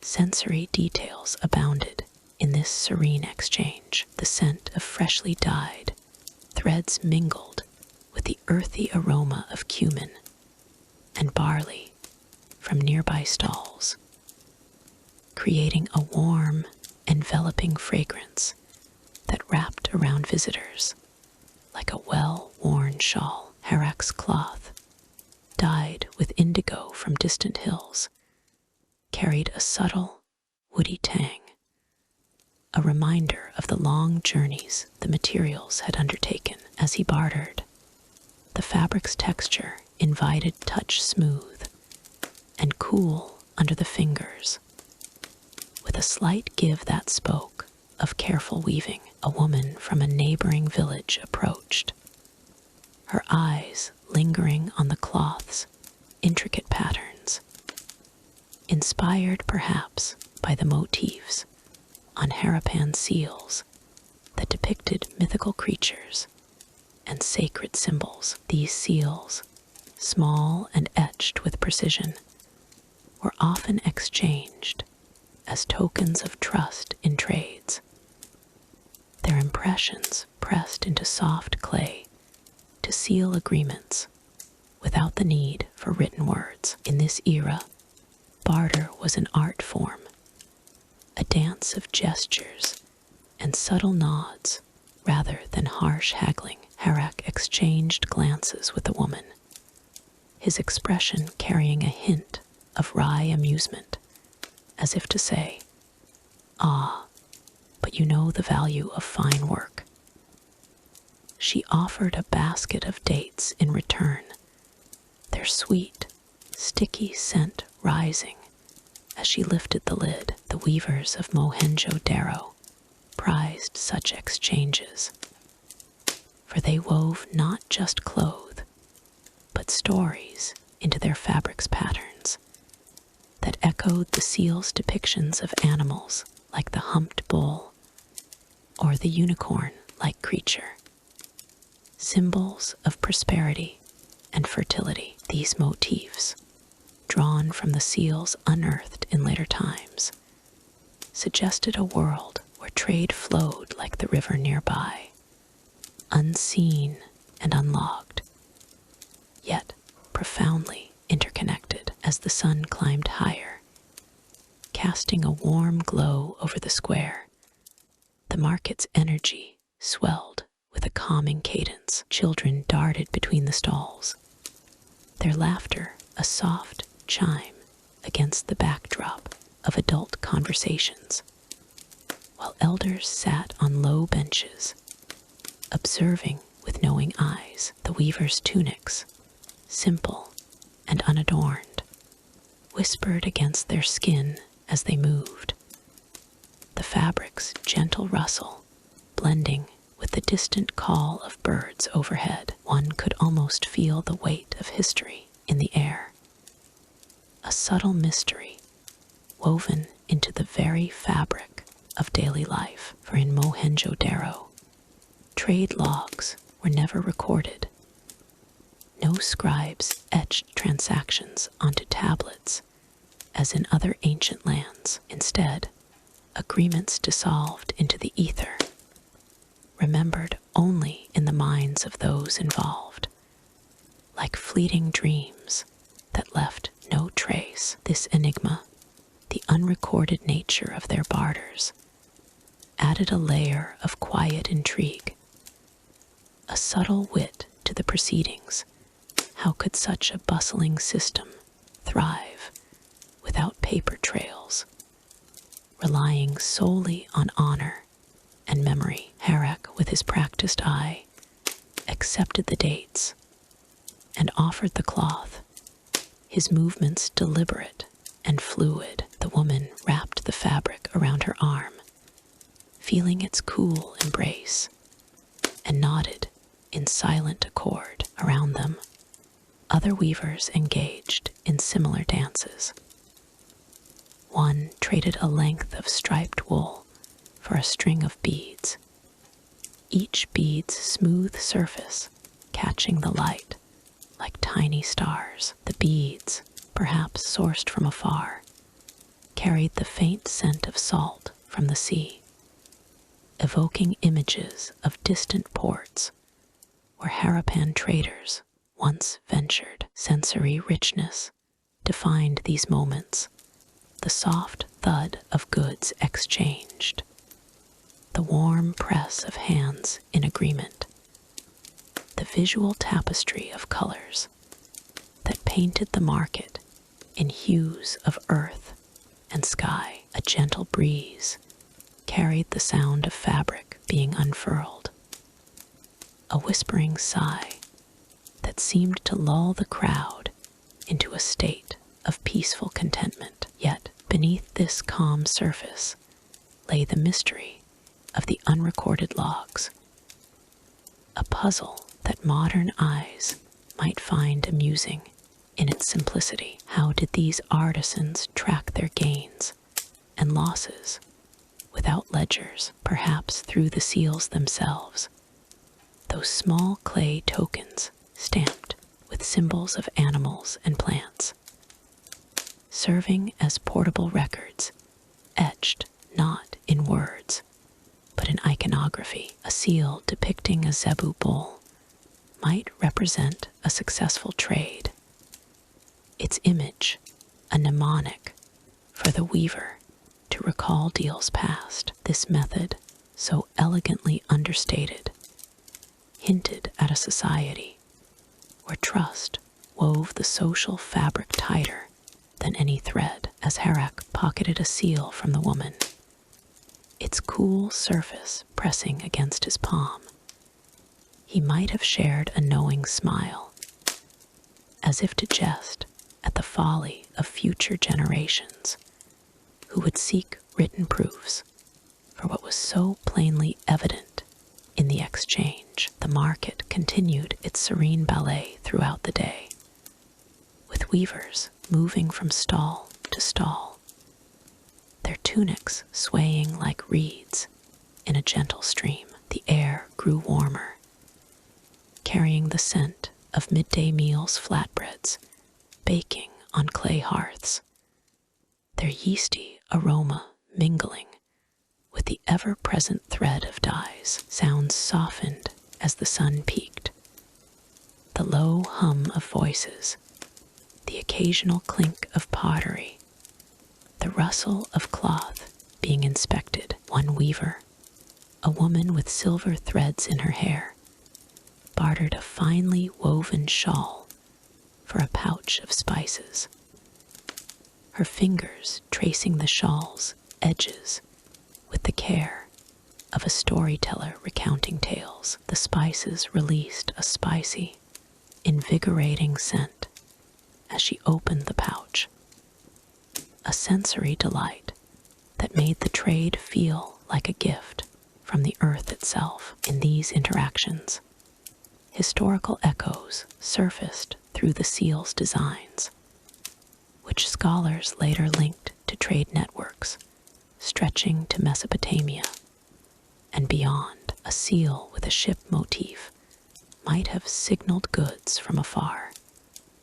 adding a layer of adventure to the mundane. Yet the weavers of Mohenjo-Daro remained grounded in their world, their barters a testament to a society that valued subtlety over spectacle. The mystery of unrecorded logs persisted, a calming enigma that invited reflection perhaps. In its absence, trade became more honest, more human, free from the burdens of documentation. As the afternoon light softened into a golden haze, the market began to wind down. Weavers folding their remaining cloths with careful hands. The fabric's whisper grew faint, a lullaby fading into the evening air. Harak lingered a moment longer, his tunic settling around him like a familiar embrace, before turning toward the setting sun. In this peaceful close, one could sense the continuity of life in Mohenjo-Daro, where each barter wove new threads into the city's story. And as the day ebbed, thoughts naturally drifted to the rhythms of the night, where other tales awaited in the shadows of the ancient streets. In the hushed glow of a Mohenjo-Daro dawn, where the ancient river's murmur blended with the first stirrings of wind through clay brick walls, the weavers of the Indus Valley began their day. It was the 20th century before the Common Era, a time when the city's grid of streets held secrets in every shadow, and the artisans who spun threads of cotton and wool moved with a quiet rhythm that echoed the earth's steady pulse. These men and women, clad in simple tunics of their own making, gathered their finest cloths not for barter or display, but for offerings at the modest shrines tucked between the granaries and workshops. Here, in this cradle of civilization, religious practices unfolded like a delicate weave, invisible to the eyes of outsiders, yet felt in the air's gentle caress. The weavers rose with the sun, their fingers still tingling from dreams of intricate patterns. They donned tunics dyed in earthy hues, soft indigos, and muted ochres gathered from the plants that grew along the riverbanks. These garments, lightweight and flowing, whispered against their skin as they moved, a subtle reminder of their craft's sacred purpose. In the cool morning air, they selected bolts of cloth, each piece a testament to hours of patient labor under oil lamps that flickered like distant stars. The fabric was not mere material.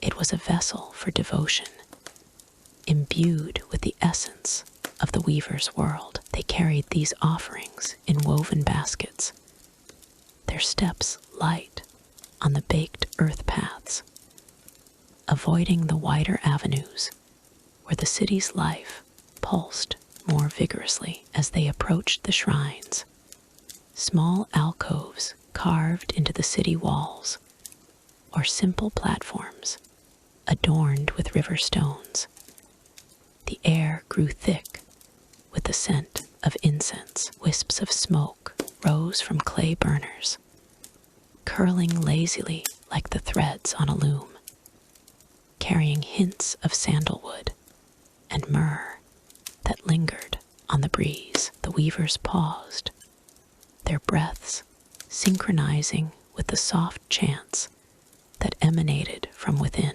These chants were not boisterous hymns, but gentle murmurs, like the river's flow over smooth pebbles, repeating ancient syllables whose meanings had faded into the mists of time. One might hear a low or a rhythmic hum, voices blending in a harmony that soothed the soul, drawing the mind away from the day's toil. At the heart of these rituals stood the artisans themselves, figures much like those captured in the small Harapan figurines unearthed from the soil centuries later. Those clay effigies, with their wide eyes and folded arms, seemed to mirror the weavers' poses as they knelt before the shrines, presenting their cloths with outstretched hands. The figurines,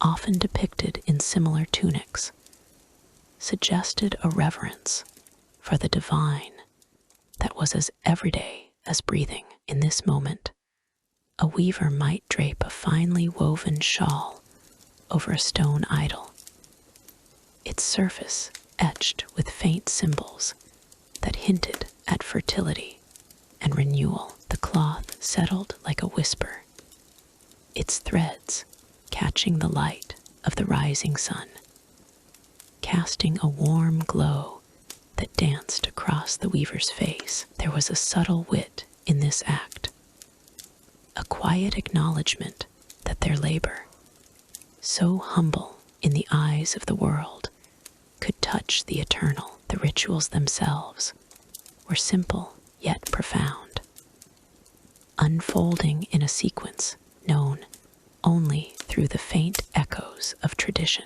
First came the purification, where the weavers sprinkled water from clay pots, drawn from the river that nourished their fields. The water felt cool against their palms, a refreshing contrast to the growing warmth of the day, and it carried the faint, earthy taste of the silt that sustained the city. Then, with a bow of the head, they placed the cloth at the shrine's base, murmuring words that blended into the ambient sounds of birdsong and distant chimes. Incense smoke enveloped them, its fragrance wrapping around their senses like a comforting embrace, while the soft chants continued, a lullaby that eased the burdens of daily life. Yet amid this serenity,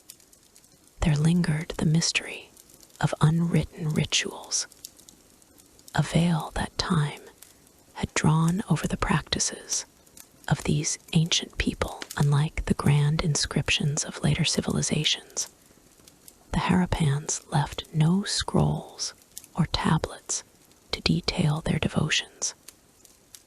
Instead, their beliefs were inscribed in the very fabric of their existence, inferred from the figurines and seals that survived the ages. One might ponder, in those quiet moments, what deeper meanings lay hidden in the way a weaver adjusted the cloth's folds, or in the specific herbs chosen for the incense. Was there a secret invocation in the pattern of a weave, a code woven into the threads that spoke of cosmic cycles or ancestral spirits? The figurines, with their enigmatic expressions, offered only glimpses, perhaps a raised hand suggesting blessing, or a seated pose implying meditation. This mystery added a layer of intrigue, a gentle puzzle that invited reflection rather than revelation. Much like the way the sun's rays played across the shrine, revealing and concealing in equal measure. As the morning progressed, the weavers remained in their reverie, the air filled with the subtle rustle of fabric and the faint, melodic hum of their chants. The warmth of the sun on their skin was a tender companion, its rays filtering through the smoke to paint golden patterns on the ground. One could almost feel the texture of the cloth under fingertips, its softness a counterpoint to the hardness of the stone idols, and smell the mingling scents of fresh cotton and burning resins. In this space, time seemed to slow, allowing for a connection that transcended the mundane. The weavers' practices were not grand spectacles, but intimate exchanges, offerings that bound them to the unseen forces governing their world. Occasionally, a child might wander near, drawn by the soothing sounds, only to be gently shooed away with a smile and a word of caution. The weavers knew that their rituals were for the community at large, yet they held a personal significance, a way to weave their lives into the greater tapestry of existence. The figurines, those small guardians of memory, depicted similar scenes, artisans in repose, their tunics draped just so, suggesting a continuity that spanned generations. One figurine, with its detailed headdress and serene gaze, might hint at a leader among them, guiding the chants with a subtle nod. Though no records confirmed such roles, the mystery deepened here, in the unspoken hierarchies and the unrecorded lore, leaving room for the imagination to wander through the alleys of possibility. By midday, as the sun climbed higher and the city's sounds grew more pronounced, the weavers concluded their devotions. They rose from their knees, the incense fading to a mere whisper in the air, and gathered their baskets once more. The chants softened into silence, leaving behind a lingering peace that settled over the shrines like a fine dust. In these moments, one could sense the subtle wit of the universe, how something as ordinary as weaving could become a bridge to the divine, a thread connecting the human heart to the eternal. Yet the mystery remained, an unwritten chapter in the story of Mohenjo-Daro, preserved only in the artifacts that whispered of lives lived with quiet purpose. As the weavers returned to their looms, the day unfolding with its familiar rhythms, one couldn't help but feel the pull of what lay beyond. The rituals, though complete for now, hinted at deeper layers, connections that extended into the fabric of the world itself. And so, with the sun warming the earth and the air carrying echoes of their chants, the scene faded gently, leaving room for the next thread in the tapestry of history to emerge. In the hushed glow of a Mohenjo-Daro evening, where the ancient city's baked brick courtyards cradled the fading sun, a group of weavers gathered as shadows lengthened across the terraced floors. These artisans, draped in simple tunics of finely woven cotton, moved with the quiet rhythm of those who had spent their days threading life's intricate patterns. The air carried the faint, earthy scent of river mud from the Indus, mingling with the warm aroma of spices toasting over low flames. Here, amid the orderly grid of homes and communal spaces, bonds wove themselves as surely as the fabrics these men and women created, unseen yet enduring, Like whispers carried on the wind, the weavers settled onto low clay benches, their tunics soft against sun-warmed skin. The fabrics subtle, weave a testament to their craft. An elder woman, her hands marked by years of spindle work, arranged flatbreads on a griddle set over glowing embers. The bread sizzled gently, releasing a comforting fragrance of barley and ghee. The sound a soft lull that drew others closer. Laughter floated like a light breeze, not boisterous, but tender. As a young man shared a tale of a stubborn loom that had tangled his threads earlier that day, his words carried a subtle wit, a gentle poke at the unpredictability of their work. Yet, it was the shared smiles that spoke louder, binding them in a web of quiet affection. Around the courtyard, children played in the fading light, their bare feet patting on the smooth bricks, while the weavers passed clay pots of lentil stew, the steam rising to caress their faces with hints of cumin and garlic. The meal was simple, yet in its sharing, it became a ritual of connection. One weaver, his tunic frayed at the edges from long hours, offered a portion to his neighbor, their eyes meeting in a moment of unspoken understanding. These gatherings, archaeologists suggest from the remnants of hearths and communal vessels, unearthed in sites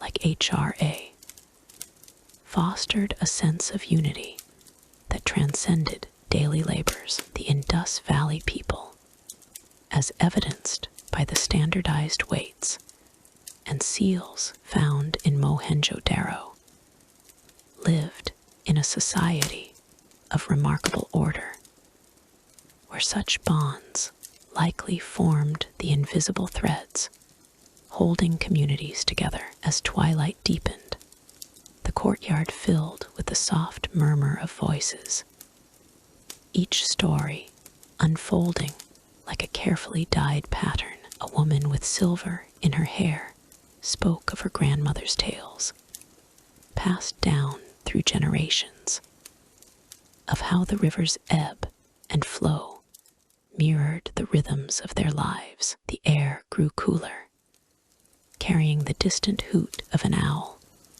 and the rustle of palm fronds, while the weavers savored bites of the flatbread, its crispy edges yielding to a warm, doughy center that evoked memories of harvests past. In these moments, the mystery of unwritten friendships lingered, a puzzle pieced together from the absence of direct records. Unlike the inscribed seals that hint at trade or administration, no tablets detail the personal ties that must have flourished here. Yet the careful arrangement of homes around shared spaces, as noted in reports from the Archaeological Survey of India, implies a deliberate design for interaction, where bonds formed not through edicts, but through the simple act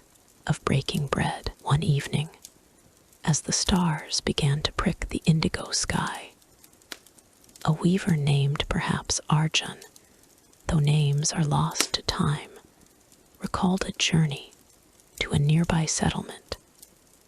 His words weaving a narrative as intricate as his textiles. He described the feel of the cool evening air on his skin, the way the stars seemed to dance above the river, and how, upon returning, his fellows greeted him with stories of their own. Such exchanges, inferred from the uniformity of pottery styles across sites like Mohenjo-Daro and Harappa, suggest a network of personal alliances that went beyond mere survival. the stew's rich flavors, with their earthy undertones of lentils simmered to perfection, prompted nods and soft chuckles, each bite a reminder of the collective effort that brought food to the table. A child reached for a piece of bread,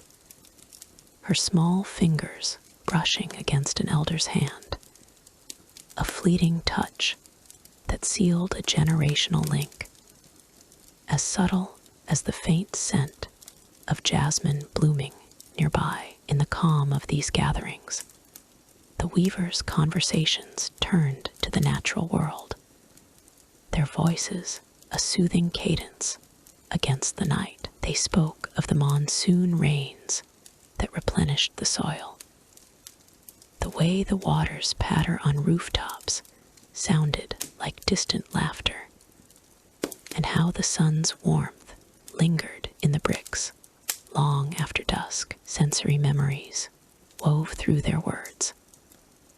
The slight crunch of fresh herbs in the stew, the gentle warmth of shared cloaks against the cooling air, the soft glow of oil lamps casting elongated shadows. These details, drawn from the everyday artifacts preserved in the soil fragments of cooking vessels and grinding stones, paint a picture of a community where bonds were nurtured in the quiet spaces between tasks. There was a subtle wit in their exchanges, like the way one weaver teased another about a particularly vibrant dye that had stained his tunic, turning a mishap into a light-hearted jest that eased the weight of the day's toil. As the meal wound down, the group lingered,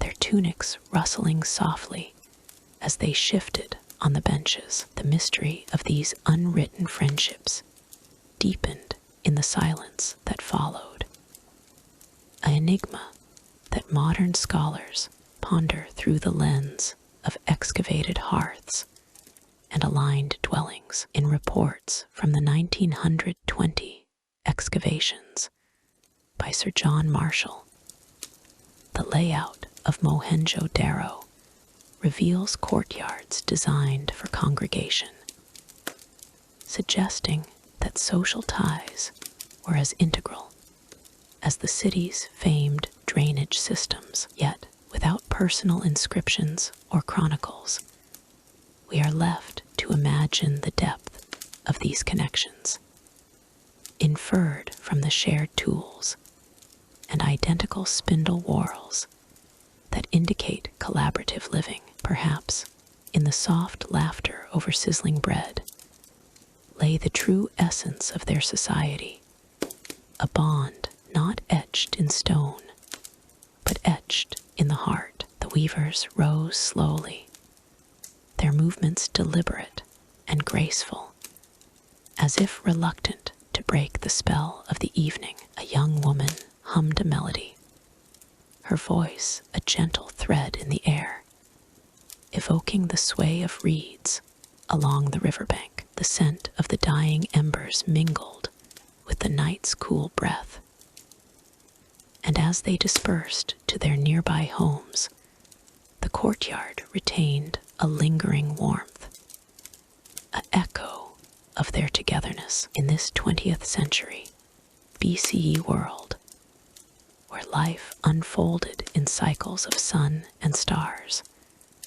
such moments of communion offered solace, a reminder that even in the vast Indus plain, human connections formed the strongest weave. Through the archaeological evidence, we glimpse how these artisans, in their tunics and shared spaces, built a resilience that outlasted empires. The flatbread's golden crust, still warm in memory, symbolized not just sustenance, but the invisible ties that held them close. And as the night deepened, with the soft whisper of wind through the city, one might wonder at the friendships that slipped through time's fingers, unwritten yet eternally present in the calm expanse of Mohenjo-Daro, where every stone spoke of order and every meal of unity. The weavers' bonds endured as a quiet mystery, waiting for the dawn of another day. Yet, as the stars wheeled overhead, the essence of their community lingered, a subtle transition to the broader tapestry of life along the Indus, where such connections wove into the very fabric of existence. In the quiet hush of Mohenjo-Daro's sun-baked streets, where the ancient city's grid of baked brick homes stood like silent guardians against the river's whisper, the weavers tended to their craft and their bodies with a gentle rhythm. These artisans, draped in simple tunics of soft linen, dyed in earthy tones, moved through the dim interiors of their modest dwellings as the day waned. Their fingers, still nimble from hours at the loom, the air carried a faint, soothing scent of crushed leaves and warmed clay, a natural balm that eased the toll of their labor. Here, in these private sanctums, far from the bustling markets, they turned to the earth's gifts for health and renewal. Practices woven into the fabric of daily life, like the threads of their textiles. The weavers knew the weight of their work, how the repetitive pull of the loom could strain muscles and cloud the mind. Yet they approached these discomforts not with complaint, but with a wise, almost whimsical patience, as if sharing a secret jest with the herbs that grew wild beyond the city walls. One might find an elder weaver, her tunic's hem dusted with the fine lint of wool, kneeling by a low hearth where a clay pot simmered gently. The pot, its surface etched with faint patterns from generations of use, released tendrils of steam laced with the aroma of neem leaves and turmeric roots, a blend that spoke of quiet healing. The steam rose like a soft veil, caressing the skin with its warm, herbal embrace, carrying hints of bitter earthiness mingled with a subtle, sweet undertone that promised relief. In those homes, built of sturdy mud bricks that held the coolness of the night, even as the Indus sun climbed high, the weavers prepared their remedies with a methodical grace. They gathered ingredients from nearby gardens, or traded for them in the early dawn, selecting herbs like ajwain seeds and holy basil with the same care they devoted to their dyes. A young artisan, his tunic loose and comfortable against the heat, might crush fresh mint leaves between his palms, releasing an invigorating scent that filled the room and cleared the air. He would mix it into a paste with honey gathered from wild bees, the sticky sweetness contrasting the mint's cool bite, and apply it to sore shoulders with gentle strokes. The sensation was one of immediate comfort, a tingling warmth that spread like the first light of morning, easing the knots formed from endless weaving. Archaeological remnants from Mohenjo-Daro reveal how these practices were rooted in observation and necessity, drawn from the land's abundance rather than scripted lore. Excavated sites have uncovered terracotta pots and stone mortars, tools that bear the faint residues of ground plants, suggesting a sophisticated understanding of natural pharmacology. The weavers, it seems, drew from these resources with an intuitive knowledge passed down through whispers and demonstrations, avoiding the formal structures of other aspects of life. In one such home, perhaps, a family might have stored their herbs in woven baskets lined with dried reeds, the basket's fibers releasing a faint, grassy fragrance when disturbed. The process of preparation was almost ritualistic in its simplicity, yet devoid of any spiritual overtures, focusing solely on the body's needs. As evening fell, the weavers would gather in the central room, where the air grew thick with the steam from their clay vessels. Imagine the scene. A pot of boiling water infused with coriander seeds and fennel, its vapors curling upward in lazy spirals, carrying a spicy, anise-like aroma that soothed the lungs and steadied the breath. The warmth enveloped the space, wrapping around the artisans like a familiar blanket, while the soft clink of wooden spoons against pot edges provided a rhythmic backdrop. A subtle wit in the way the tools seemed to converse with one another. One weaver might chuckle lightly at how the fennel, with its slight licorice tang, always lifted spirits, as if the plant itself were playing a clever trick on fatigue. These remedies extended beyond mere aches. They addressed the subtle imbalances that life in the city brought. The weavers, exposed to the dust of fibers and the heat of the sun, used poultices of aloe vera gel mixed with sandalwood powder.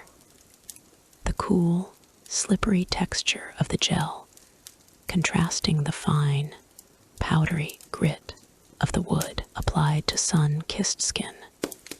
It drew out the day's heat, leaving behind a faint, woody scent that lingered like a gentle memory. Sensory details from the digs at Mohenjo-Daro, such as the discovery of medicinal plant remains in household waste, hint at how common these treatments were, tailored to the weaver's unique vulnerabilities. A paste of ginger and garlic, for instance, might be warmed over a low flame, its pungent, fiery aroma filling the air and warding off the chills that sometimes crept in with the evening breeze. A clever defense wrapped in nature's own spice. Yet amid this tapestry of care, there lingers a mystery, one that archaeologists ponder in the quiet of their studies. The recipes for these remedies, so finely tuned and effective, were never inscribed on the city's seals or tablets. Unlike the merchant tallies or administrative marks, they existed only in the oral traditions of the weavers, shared in hushed tones over generations, perhaps recited like lullabies to apprentices as they drifted off to sleep. What secrets might have been lost when the great floodwaters rose, or when time eroded the memories of the survivors. One can imagine a particular blend, say of wild rose hips and mustard seeds, ground together to create a balm for weary eyes, its rosy fragrance mingling with the sharp tang of mustard. Now, forever vanished from record, this enigma adds a layer of gentle intrigue, a subtle wit in how the past teases us with its absences, leaving us to wonder at the ingenuity that slipped through the sands. In the homes of Mohenjo-Daro, the weaver's health practices unfolded with a calming cadence, each herb and pot a note in a soothing melody. They might brew a tea from chamomile flowers, the delicate petals yielding a floral sweetness that eased tension, its steam rising to kiss the air with a light, honeyed warmth. The process was unhurried, a dance of hands and senses that transformed simple ingredients into sources of comfort. Historical evidence from the pollen traces found in ancient drains suggests such plants were integral, their use a testament to the civilization's harmony with nature, even in moments of greater need. When a fever gripped the body, the weavers applied compresses of cooled barley water infused with cumin, the grainy texture and earthy spice providing a detached sense of relief, focusing on the steady return to balance rather than the ailment itself. As the night deepened, the weavers would retire, their tunics folded neatly, the last wisps of herbal steam fading into the darkness. The clay pots, now cooled and silent, stood as silent witnesses to these intimate rituals. One might reflect on how these practices, so attuned to the body's whispers, offered a quiet resilience, a wit in their simplicity that outlasted the ages. And as the stars twinkled above the ancient city, one couldn't help but feel a soft transition, a bridge to the stories yet to unfold, where other lives and labors awaited their turn in the grand weave of history. Word count 1,523 in the gentle haze of a Mohenjo-Daro dawn, where the ancient city's baked brick houses stood like quiet sentinels along wide, dust-swept streets. The weaver children stirred from their simple reed mats. The air carried the faint, earthy scent of river mud and blooming acacias.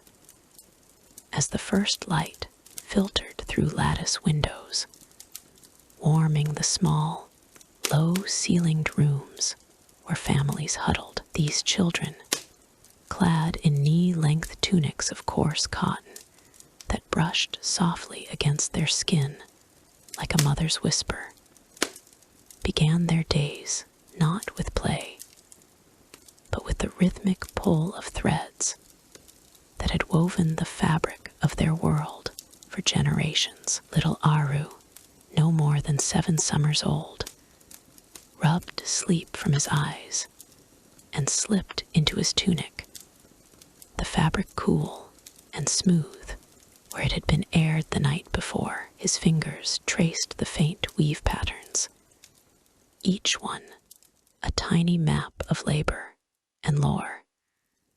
As he followed his elder sister Mira to the corner of their home where the family loom waited, it was a wooden frame, sturdy and worn, its beams polished by years of hands like theirs. The children didn't question the routine. It was as natural as the Indus river's flow, murmuring in the distance with a lull that seemed to echo their own steady breaths. As the sun climbed higher, casting a golden glow over the courtyard, Aru and Mira settled at the loom's side, their tunics dyed in soft earth tones from natural pigments, fluttered lightly in the breeze that carried hints of spice from the market stalls beyond the city walls. The air hummed with the distant sounds of barter and barterers, a soothing backdrop of voices rising and falling like waves, interspersed with the occasional bleat of a goat or the clink of pottery. Aru's small hands, calloused yet nimble, reached for the shuttle, guiding it through the warp threads with a precision that belied his age. The cotton yarn felt plush under his fingertips.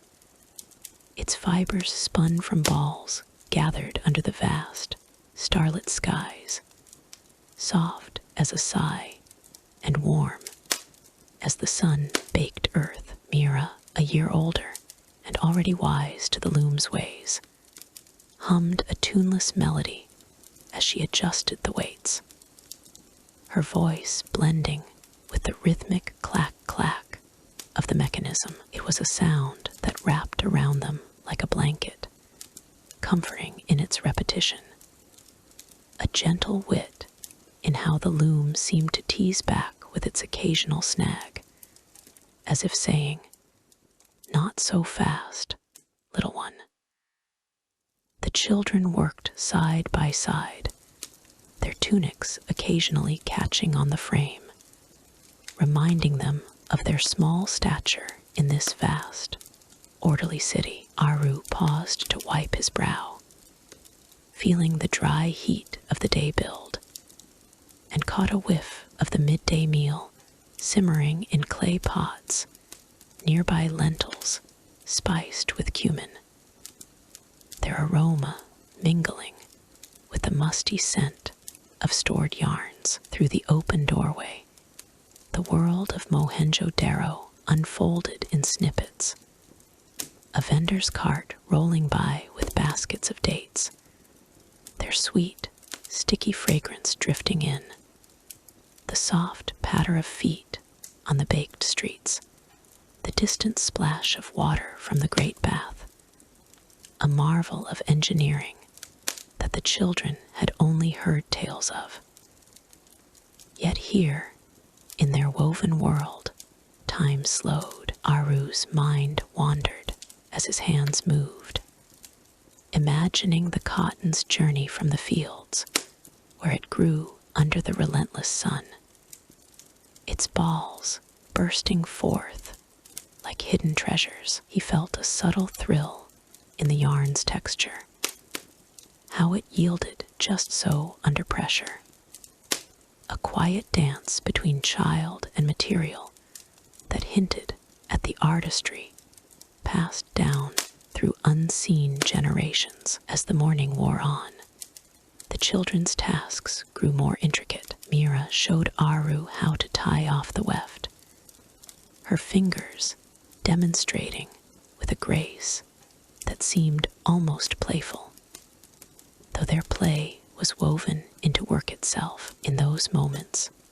when the loom's rhythm faltered for a breath, Aru would glance at the corner where a few small objects lay: a smooth stone, a piece of shaped clay that might have been part of something larger. These were remnants, perhaps, of games long forgotten, unearthed in the mind's quiet corners. The mystery of unrecorded child games lingered like a shadow in the sunlight, a subtle enigma drawn from the terracotta toys found in the ruins of their city. Whimsical figurines of animals and carts, discovered by modern eyes in the baked earth, suggested playful spirits.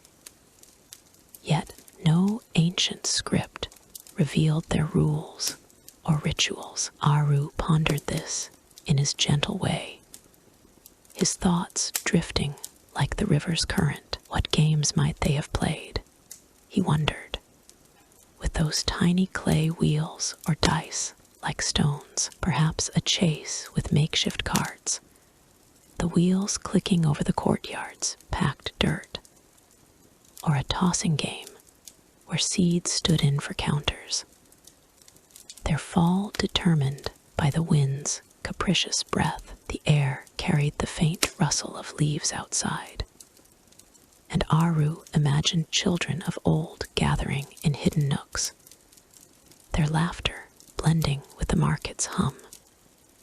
Games born of imagination that left no trace in the etched seals or inscribed tablets. It was a mystery wrapped in the everyday, a witty nod to how even in a civilization of precise grids and orderly drains, the children's world held secrets as elusive as the wind. The sun reached its zenith, and the children paused for a moment's respite. Aru sat back, his tunic damp with the day's warmth, and felt the cool stone floor beneath him, a contrast to the heated air. Birds chirped from the rooftops, their songs a soothing counterpoint to the loom's silence. Mira offered him a sip from a clay cup, the water drawn from the well, its taste